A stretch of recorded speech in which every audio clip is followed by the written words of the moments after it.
I just remember admiring my father in this space. The dealership was his baby, and it was our livelihood. Whatever he was a part of, Cornelius Martin was quickly recognized as a leader. My father continues to teach me things through the business and the practices and how well respected he is and he was.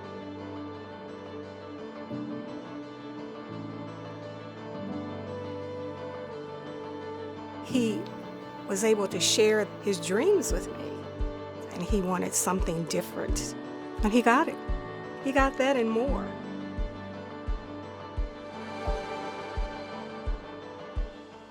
We met when we were like 19. I was going to college at Wilberforce University, and his niece was also going. And the women were just sitting around, talking about different things. And I said, I'd like to really meet somebody nice. So his niece said, oh, my uncle's going to be moving in this area, and I'd like to introduce you all. And that's how we met. He had just finished a 2-year course in terms of auto mechanics and auto body. I think that we really hit it off immediately. We kind of liked each other. I liked his car. He had a nice car. And then we just started dating and continued to date. And I finished school, and he continued to work on his craft. He told me one day, I'm gonna own that dealership. To me, that was okay, but I didn't know what. It was a car place and was small, And I said, oh, okay. And it was almost like, well, thanks for sharing. Really didn't mean anything, to me. But he was able to share that. And then I'm able to say today that, oh, his dream did come true. It really, really did. And that's how everything started.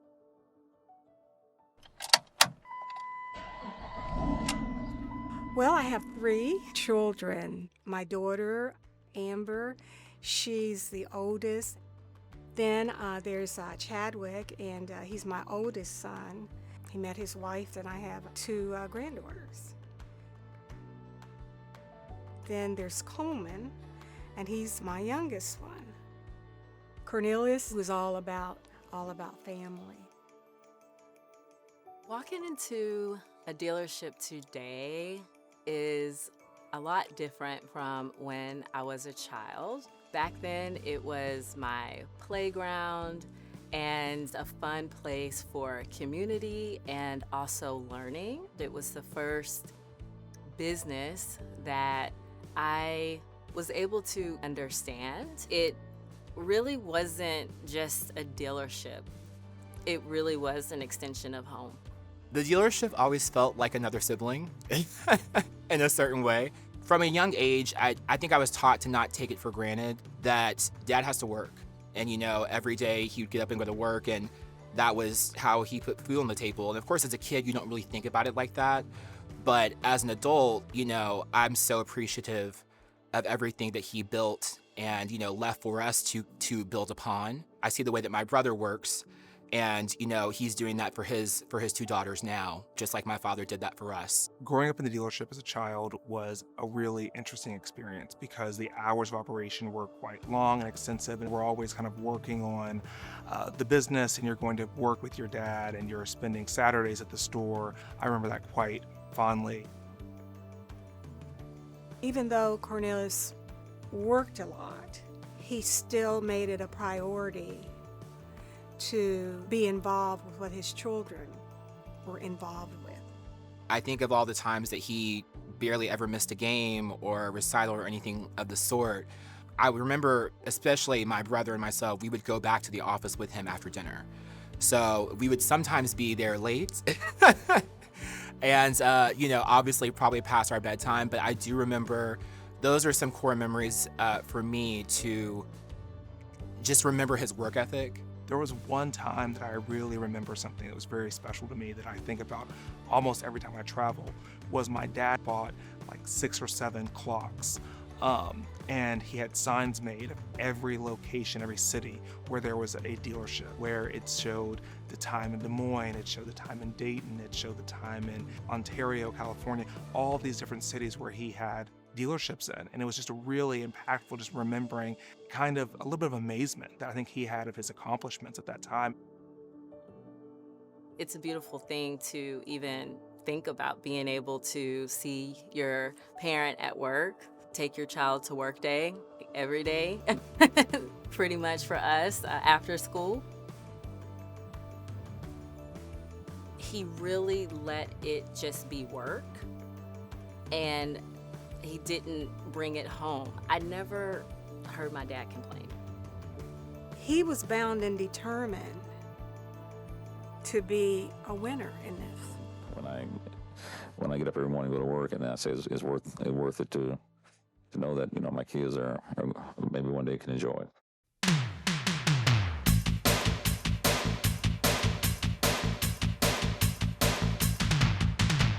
Entrepreneur, businessman, community leader, husband, father, friend.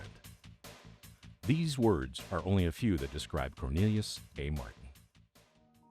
Cornelius was strong, smart, he was confident, he was in charge, he knew what he was seeking in most situations. He would listen, and then he would act. What I quickly came to respect was his integrity, his work ethic.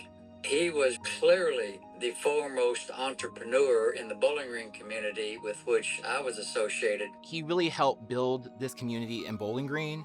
He really helped build certain communities that we were in different states, from Ohio to California to West Virginia. I think that he always wanted to give back. He always wanted people to know that they could achieve their goals and their dreams, because he did. Cornelius wasn't just any dealer. He'd risen from humble farm beginnings and transformed one Oldsmobile Cadillac store acquired in 1985 into the Martin Management Group in Bowling Green, Kentucky, a GM factory town about an hour outside of Nashville. He amassed 15 car dealerships, motorsports operations, and an aviation service company. And he was a civic activist, multiple award winner, and in 1997, Black Enterprise Magazine's Dealer of the Year. There's so many things that he's done that I feel like people could easily forget about, but we never will, because it was such a big deal for us. And I think that growing up as, a young Black man, he was such a shining example for us to strive and succeed and achieve. I just wish that I could understand my father's brilliance and his foresight and his vision. He was a man of action. He would say it's time to make a decision, and he just had the ability to break complex situations down, and that's just the way he led, and those were skills that I learned from. I can largely attribute to those lessons and watching him lead our Board of Regents. Cornelius Martin was a very down-to-earth person, very charismatic. I've never heard anyone have any negative comments about him, and that's atypical in the car business. He liked people. As long as you like people in this business, you'll be successful. He had to know the business, and it's a lot of politics in it. And he had to prove himself, and that's what he did. Cornelius was the first African-American car dealer in our part of the world, and he came in and took it by storm. He came in and busted the community wide open with it. He went out and did blaze that trail as a minority dealer that just set the world on fire.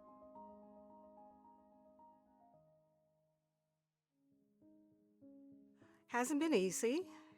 It's a lot, and especially since my husband is no longer here. It's still emotional after 19 years. He was killed in a motorcycle accident.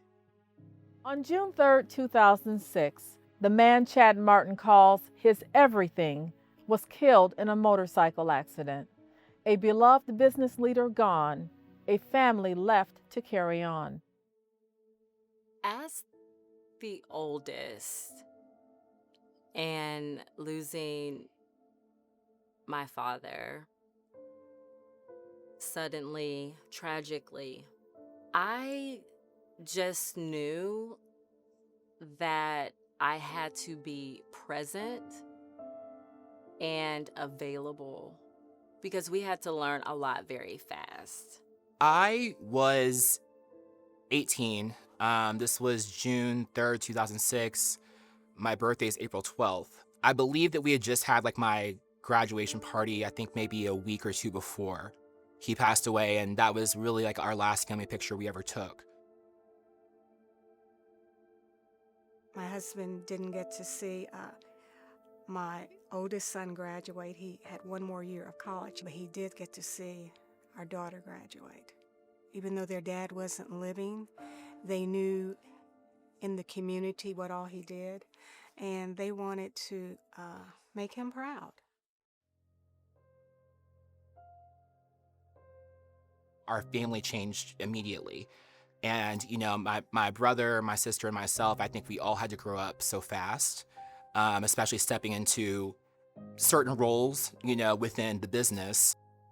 I was thrust into a leadership position overnight because my dad had the foresight to put together a corporate team.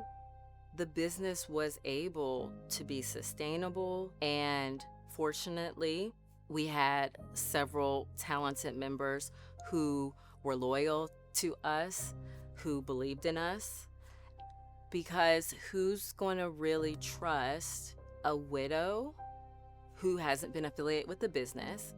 Who's going to trust someone who just graduated from college? They haven't seen work in the dealership other than when I was 13 answering phones, right? Who's going to trust the oldest son who is in California pursuing his education?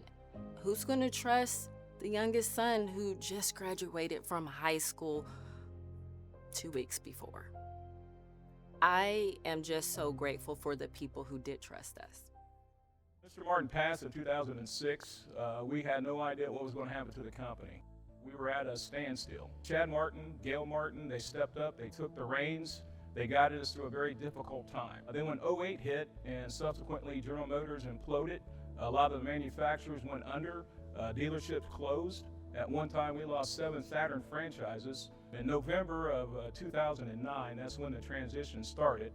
We phased out Saturn and picked up Kia. With their leadership, we were able to build up the company again. He'll be very proud of what his children have become and the success that you've enjoyed in sustaining the business that he established and built. And I hope that's something that all of the children and Gail continue to know. I think that continuing on the legacy was so important for me was because, you know, my father started this business back in 1985 with his own blood, sweat, and tears, if you will. This was his dream. This was everything that he wanted and everything he wanted to leave for us. And, you know, I kind of felt like he worked so hard in building a legacy. I needed to come in and help continue that legacy. The Martin family of Martin Management Group is doing their part in the fight for social justice. The family will donate $25,000 to the Kentucky branches of the NAACP. A statement released by the family says in part, quote, "These donations are a statement that our family remains in the fight for equality and social justice." I think that he would be astounded by what our family has done. I see how my brother works, my sister works, my mom works, even how I work. And the work ethic that we have and the way we live our lives and the way we travel from store to store, it's pretty invaluable to me that he kind of passed that on to all of us. I'm so proud of what my brother has been able to accomplish with the business. Right out of undergrad, he went to law school. While he was in law school, he started learning the business, really prepping himself to become president. He's been in his role for about 15 years now, and last year our company saw almost $500 million in revenue under Chad's leadership. When you're taking a leadership position and you're in a family environment, it's really important that you respect and honor the legacy of the founder and the person who really started the business and had the fortitude and the grit to really get it off the ground. When you look around, you can see the legacy that Mr. Martin created. This was not something that happened overnight. This is something that was built over time. It was built with love, dedication, and hard work.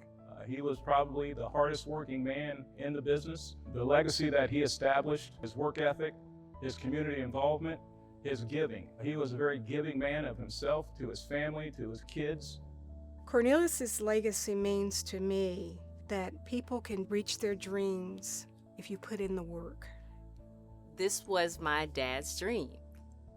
And when you have a dream and you commit to it, then you are going to do everything in your power to make it successful. And that's definitely what he did. He always wanted us to go and live our dreams, but I think he also would be so proud to see that we wanted to continue his legacy. I think my father would be quite proud. We want to be your car and truck dealer. We hope you will give us the opportunity, because we are here to stay long after everyone else has gone.